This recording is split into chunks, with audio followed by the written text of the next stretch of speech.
दिदीलाई हेर न अब त पटक्कै मान्दैन अब एकछिन चुप लाएर बसिरहेको थिएँ त्यो पनि डेढ हेर्छ यता हेर न यहाँ के रहेछ हेर त्यही ए ए बसी भयो कि भयो होला भइहाल्यो नि भएन फाइनल्ली भयो बदमास हो कि साह्रै बदमास हो यो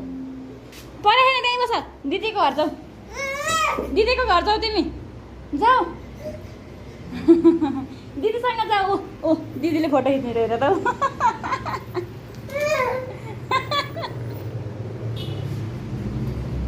फटाइ हो के हो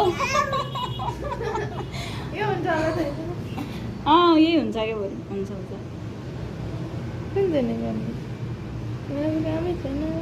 यिनीहरू नै हुन्छ यो चाहिँ हुन्छ कि जस्तो लाग्छ यो चाहिँ हुन्छ होला सायद उयो चाहिँ बदमास हो हजुर